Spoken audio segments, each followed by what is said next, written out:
this new organizing idea for our grades 4, 5, and 6 new science friends. So let's take a peek. Kat's gonna bring it up on the screen for all of us to see.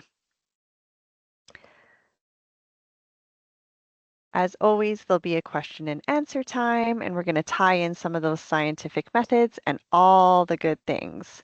So let's start with the progression. How does this look? So in grade 3, we start off with Newton's first law. That's where they first get introduced into forces, and they're looking at push and pull and how those forces change and the direction of the force changes with some basic simple machines. It's not a really deep concept. Then what's fun is we see it level up in grade 4 when we go into non-contact forces with regards to gravity and magnetism. Then in grade 5 and grade 6, you're going to notice there are 2 learning outcomes to go with the organizing idea of energy. The first one that we see in grade 5 is opposing forces, buoyant force and flight. And then we go into renewable and non-renewable energy resources. And then in grade 6, we're going back to Newton's third law, and we're going to analyze those forces and the interactions between them and talk about elasticity and plasticity. And then your second learning outcome is going to be factors that influence energy resource use. So grade 5 and 6 friends, knowing that we have 2 learner outcomes in grade 5 and 6 for energy, we're going to have to be a little aware of our time and our pacing and how that looks. So we hear this word Newton keep repeating. What exactly does that mean? And you'll notice that Newton is placed in parentheses. That means if we choose to use that vocabulary, that's teacher speak. We can address, but we don't need to assess it. So you're welcome to talk about Newton's laws, and here's how they differ. So like I said, in grade 3, we're introduced to the Newton's first law, and that's an object will continue to move unless something makes it stop or change direction. This is also known as the law of inertia, and a little video or image for you to help solidify that concept in your head is a soccer ball on the grass. Unless a force is applied to it, that soccer ball is just going to stay there. And then that soccer ball, once it gets going, we know forces such as friction in the grass are going to apply back to it and slow it down. Newton's second law, this is not found in our curriculum. You'll see this in junior high and high school. It's also known as the law of force and acceleration, that the harder you push or pull something, the faster it moves. And then grade 6, that Newton's third law, for every action, there's an equal and opposite reaction. And that's also called the law of action and reaction. So there, to think about that, we have the image of the balloon here that it's propelling up, and we have different forces and equal and opposite directions affecting that balloon. So that's just some interesting background for you. Now, here's some ideas that some of your students in grade 4 might come with. I always love to talk about misconceptions that might be present in our students so that you can be aware of them, leverage them. They might make great driving questions, and just generally support our learners to make sure that we don't continue on with some of these misconceptions. So here's just a couple of things your kids might think and for you to be aware of as the classroom teacher. Gravity only acts when objects are falling. Gravity is always acting on everything at all times, but that's a really big misconception. Heavier objects fall faster than lighter ones. Well, that's not true. If we're in a vacuum, there's a great video with my favorite astrophysicist, Brian Cox, where he goes in a giant vacuum and drops a feather and drops a bowling ball, and they fall at exactly the same speed. It's really cool to watch. But we have those conversations that air resistance is a force, and that's why it affects things. Magnetic force acts on all metals. Well, we know tin foil doesn't stick. Why? Why not? Aluminum is a metal. It doesn't stick. That is a big part of the cusp. Is only iron, nickel, and cobalt are the 3 metals that have magnetic properties, but a lot of our kids think everything can stick. Magnetism and gravity are the same, that they both pull. Might be a misconception. Stronger magnets equal bigger magnets. That's a misconception. And non-contact forces do not require any medium. So we know that like non-contact forces can work through water or they still apply in space. So here we go. Those are some of the things your kids might think and to be aware of. You have two bands of cusps in grade 4, and you'll notice from the image here how truly engaging all of this is going to be. The first part is introducing the non-contact forces, and the two you are focusing on are gravity and magnetic force. You'll see that electrostatic force, even though that is also a non-contact force, that is nowhere in our curriculum. You're also going to see in the skills and procedures, we have describe, we have demonstrate. For that, demonstrate the effect of gravity on an object. Kat and I love the idea of some gravity drip art and some painting. Even if you love those parachute men, they are affected by gravity. This would be a time where you can incorporate that or the beloved egg drop. Even too, there's wonderful opportunities with your microbits to have data graphs in real time, and they have accelerometers on the microbits, which are very easy to code. The code is just those two pieces there, and you can have a graph on your Chromebook showing that as you throw the microbit, what the gravitational force is. So that's pretty cool to get that live data. Now you'll see in the skills and procedures too that it's scientific methods time, that it says conduct an investigation to just demonstrate magnetic forces on objects. We have a lovely curriculum crate for that. And as always, to go along with our curriculum crates, we have all the pieces that you could possibly need to be successful in your ECSD science bins. You have the wonderful books, Gravity's Bringing Me Down, the other book, Gravity, and Magnet Max. We also have box nails. That will be for the next band of cusps when we need to magnetize a material. And then you have a classroom set of magnets. But I know a lot of schools in their legacy, so 1996 science from grade 2, when we were talking and introducing magnets before, you should have some additional materials to support you with that. Just made today, actually. What an amazing time for some engaging hands-on science centers. And this book was made for you with, as you can see, the clear cusps and the learning intentions and data collection. There's 5 different centers now to go with exploring and engaging on hands-on science. So have fun, check those out. Now you'll notice in your second band of cusps for grade 4, we are going to need magnets with poles on them. We have a lot of talk here about poles opposing each other, that both poles attract magnetic materials. You can use any magnet though to magnetize those box nails. Make sure you check out that curriculum crate, how to materials become magnetized. And then even, did you know that your microbits in your school have a magnetometer on it? You can test the strength of magnets with those simple pieces of code that I have linked there for you. So some other cool things that you can level up and check out. So have so much fun with magnets.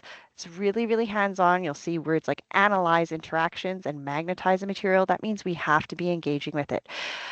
There's also a gizmo that can support you with some of those pieces too if you're nervous. And make sure you leverage the iron filings that are in a lovely clear container in your ECSD science bin. We don't really want students using the loose iron filings, so just something to be aware of. Or like I said, leverage the gizmo where you can have the iron filings digitally in a simulation and save yourself some grief. Hey, let's go over to the next grades of grade 5 and 6. And we know that grade 5 is opposing forces. And you're like, oh, great. That's just like the flight and air and aerodynamics unit from Legacy grade 6. It just moved down. Well, as always, I show you it didn't just move down. There are some pieces that you might be able to take a look at and adapt. But you're not going to see the word in particular Bernoulli's principle. We don't have to describe means of propulsion. We don't have to do streamlining. We don't need to talk about fuselage or ailerons. We do not need to build a parachute. We do not need to build a hot air balloon. We do not need to modify a glider so that it can loop. Those are all cool things, but it is no longer a required part of our curriculum. But in grade 5 matter, you will still see provide evidence that air takes up space and exerts some pressure, and that air is a fluid. So we're going to show you some cool experiments to do with that. And like I mentioned before, please be aware of your pacing as there are 2 learner outcomes for grade 5 energy and 2 learner outcomes for grade 6 energy. Here are some of your misconceptions that some of your grade 5s might have and for you to be aware of. They might think that weight is the same as mass and have some confusions again around gravity. That they'll think thrust and drag always act with the same strength, that bigger wings is always equal to more lift, that buoyant force only applies to water. Air does not have buoyant force, which we know air is a fluid and it does have buoyant force.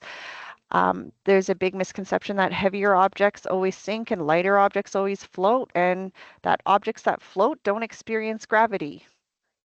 And objects that sink in one fluid will sink in all fluids. So we're going to be, it says in our CUSP that we have to investigate with various fluids to get away from some of these misconceptions.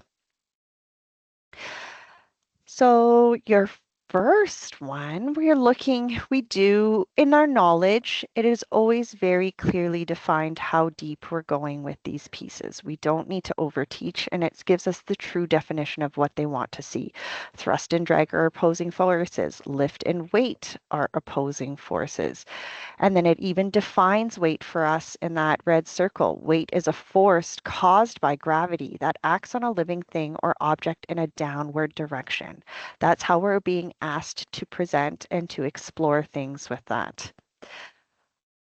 We're going to see in the skills and procedures some really great words in there. We have diagram. We don't always have that one. So that's really fun, a fun opportunity to tie in some English language arts and literature and compare and contrast what various diagrams in fiction and nonfiction look like.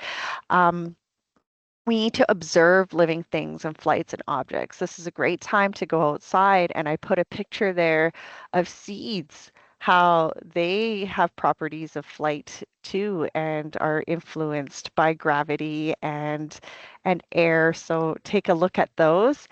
We even have construct a device that can fly. What an awesome opportunity for Makerspace. And you'll even see that skill and procedure practice safe and appropriate use of tools, equipment, and materials while constructing a device. To support you in this, of course, this is a great opportunity too when we're constructing, we're explaining, we're diagramming, we're describing. It's an amazing time for scientific methods, and there is your investigative procedure cycle for you. And then we have the curriculum crate flight analysis with traditional technologies. And that over there in the knowledge section is an include. We do need to talk about bow and arrow, slingshot, and fishing spear. Of course, doing the paper airplane, what a great way to collect some data and talk about variables with our scientific methods. But that's not what you're only limited to. Kat and I encourage you to think about some other simple flying devices like boomerangs and paper and straw propellers. And we can have helicopters or rubber band powered gliders or straw rockets or bottle rockets. And there's even something coming out later called a microbit airbit. So there's some cool things you can, if you're thinking outside the box and want to go beyond that paper airplane, go for it. But if you're feeling comfortable with that paper airplane, that will satisfy a good part of that cusp. 2, with the second part of your grade 5, we're talking about buoyant force. Now, this is not the same as the floating and sinking unit in our legacy science that we had in grade 2. In these red circles is what your major focus is. When buoyant force is greater than the weight of an object, the object will float. When the buoyant force is less than the weight of an object, the object will sink. We have to talk about that relationship. Even in the skill and procedure, it says relate, relate. Once again, you're going to see conduct a controlled experiment. When I see that word, conduct a controlled experiment, right away I'm thinking scientific methods time. And we're going to know we need to build, so we're going to practice safe and appropriate use of tools. You'll see there too, hey, what about Archimedes? What about displacement? It's actually nowhere in that band of cusps. So really live in your skills and procedures, because you're relating the buoyant force and weight to the tendency to float or sink, and we're conducting controlled experiments to determine if various objects and materials float in different fluids. So we can't just experiment in water.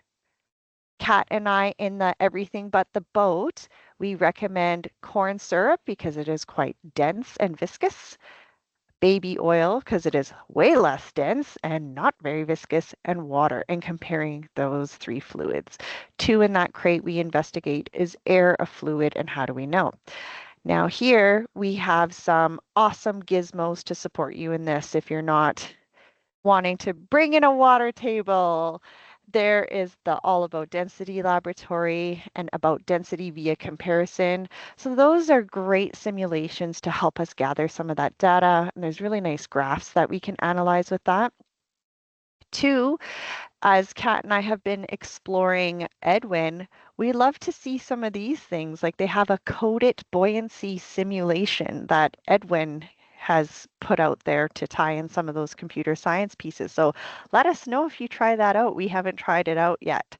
To note that these pieces of gizmos are examples of abstractions and conditional statements, and that is connected to your computer science outcomes. So leverage some of those pieces. And as always, if you have any questions, please raise your hand, unmute yourself, or send Kat and I an email, and we'd love to support you in all of this because it's really engaging.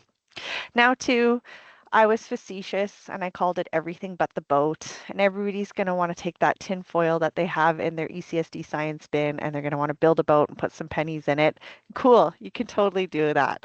But there's also opportunities for things like a Cartesian diver, where you have your water bottle and you make the piece float or sink inside.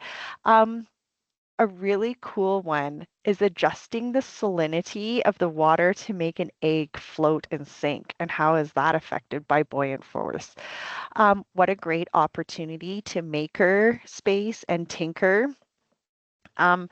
There's all sorts of cool things like STEM hydrofoil experiments, mini submarine designs, opportunities for 3D printers with boats. So you can take that in many, many different directions. You have a lot of voice and choice with what you want to do there.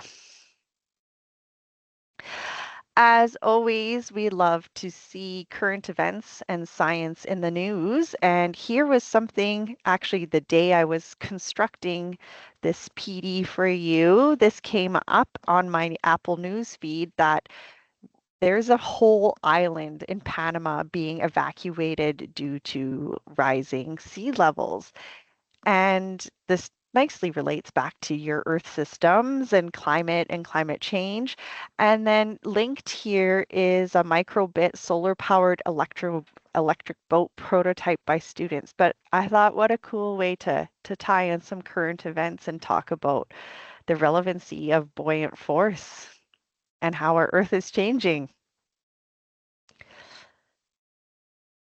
Now, grade 5. We're still on grade 5. We're on your next learning outcome, which has to do with all these renewable energy resources. Can you leverage your social studies? I bet you can. We know we have those pieces in our social studies. There's an opportunity to use a makey and the book, The Boy Who Harnessed the Wind, to design a wind turbine. Please don't forget to check out the Discovery Education resource boards, which are also going to give you a lot of background information and videos and supports with those pieces of renewable energy resources. And then even linked for you there There are a lot of really good books and videos on New Learn Alberta as well to go with this specific band of cusps for grade 5. Grade 6, yay! We're continuing on with the forces. Here are some misconceptions that your students might come with. Forces always cause a visible change. Do they? I don't know. Thinking force is the same as energy. It's not. And you'll even notice the vocabulary word energy isn't in our band of cusps. We don't need to go that deep. They have all of physics 20 and 30 to go into kinetic and potential energy and force equals mass times acceleration. You're not going that deep. Force only works in one direction. No, it doesn't. That's why we have Newton's third law. As much as I am sitting on this chair, the chair is pushing up on me to keep me here. A huge misconception when we were piloting science, kids found this idea of elasticity and plasticity pretty tricky. And so we have a specific crate that goes beyond a bit because people tend to think plasticity just means plastic and it can break and that's it. And elasticity means an elastic and it can come back to its shape and that's it. No, we really need to bump our kids and move beyond those basic ideas and that very limited view. That's not, we're talking more about temporary and permanent changes as well. And they will have some of that experience from grade 3, actually grade 2 and grade 3. They talk about temporary and permanent changes. Um, People are thinking with forces sometimes that there's instant results or that there's really big changes. And so sometimes there's a lot of confusion between torsion and shear and a couple of those forces. So keep an eye out for that. And kids like to think that the bigger object always wins. So there's some misconceptions there. Here Kat and I love this Tacoma Bridge collapse as a way of provocating the importance of forces and what forces are happening there. It's a really, really cool video. So we'd love for you to check that out. Notice again in the knowledge section, it clearly defines what each force is. We have all including there. So we have to do tension, compression, shear, and torsion. And then we have to talk about applied force, friction, elastic, or spring force. Those are interchangeable words there. And then it clearly, clearly defines how we're going to speak about all of those forces to our students. Kat made a really cool crate called A World Without Friction. What would be that be like? There's some great provocations in there. And as always, what a great opportunity for some scientific methods. And you're going to see that in the skills and procedures for grade 6 that it says conduct investigations, identify forces, use materials and tools safely again. So have some fun with that. It's supposed to be really, really hands-on. Your second band of cusps, still related to forces, is once again, you're talking about that elasticity and plasticity, and the definition is there with an example. And then we go into action forces. And so I've made there a Newton's third law scavenger hunt for you, where you can see some of that around your school. And we're testing elasticity and plasticity. And anytime we see that verb test, that lets me know I can engage in some scientific methods in that inquiry cycle and collect some data. Okay, grade 6, I love you, but you're still not done. You've got that second LO of all the how you're taking those renewable and non-renewable resources that you learned about in grade 5, and then now you're talking about kind of responsible management of those resources, how those resources are used before processing, after processing, how they're processed into electricity, heating, cooling, lighting. Now in there are a few, you'll see I put choice, choice, choice. That's a such as. So go with the interests of your class and maybe you just talk about water, or maybe you just talk about solar or wind. I mean, it depends on which region of Canada you're studying. That might influence some of your choices. We know it's very windy down south, and they have a lot of wind turbines there, but um, and how there's also choice with how those energy resources can be used in our daily life. There's a really cool and engaging crate that Kat made called Solar Ovens, where you're going to design a device that uses an energy resource before or after processing to solve a problem. So hopefully you have a nice sunny day and can have a lot of fun with that. Linked at the bottom are a couple of resources for you. There's a really interactive resource that will be really up and coming in new social studies called Alberta Tomorrow. And it's really fascinating to see how Alberta's energy resources, where they're located, why they're located there, how they've changed over the years. So that digital simulation on Alberta Tomorrow is pretty cool if you feel like checking that out. And I've linked some of the direct grade 6, 5, and 6 lessons that go with it. And they have the most amazing time lapse and videos about like Alberta's oil production and things like that. So check that out on Alberta Tomorrow. It's a free website for educators. And then there is the best gizmo for you called Energy Conversions. And it's really simple and easy to use, and students just see the pathway of how it goes from solar to the solar panel into the person's house and the various appliances that use that energy conversion. So make sure you take advantage of that digital simulation on Gizmos. Kat, you're up with your lovely Okay. learning progressions. So we had a community of practice of teachers who came to Lumen Christi, and out of all that practice, we collaborated and created sample learning progressions for grades 4, 5, and 6. And you'll notice that there are 2 separate learning progressions for grade 5 and 6 to tackle those 2 learning outcomes. So what's included in the learning progressions are going to be sample learning intentions that you can post on the board or write onto sentence strips, share them with parents, as well as success criteria. How will we know that our students have learned that learning intention and phrased in those I can statements? We're also going to notice as well in those sample learning progressions that you've got different evidence of learning. So what are some of those assessment pieces that we can add? So some examples for assessment as, of, and for learning. And then there's also some suggestions on what you can put into Power Teacher Pro if you're making those grade books visible for parents. And then of course, links to those learning experiences or sample ideas or experiments you can do in your classroom. What we also have linked for you as well, just in the very corner, is a collection of 4 to 6 energy hands-on experiences. So you'll notice in this slide deck here, it references our science bins and our placemats. So all of those bins or all of those lessons will be touching on those materials and resources that are available in your ECSD science bin. There's a lot for you, friends. And of course, if you are an Edwin user, Edwin is paste for energy, and you can access some of the great things there. You saw that I had linked a few pieces of Edwin, and you still have those Discovery Education resource boards that you can leverage. And of course, you have Kat and Nat who are happy to support you with any of your science needs. And so that brings us to our Q&A time. If anybody has any burning questions about Okay. this new organizing idea. And at this time, I'm going to stop the recording. Sounds great.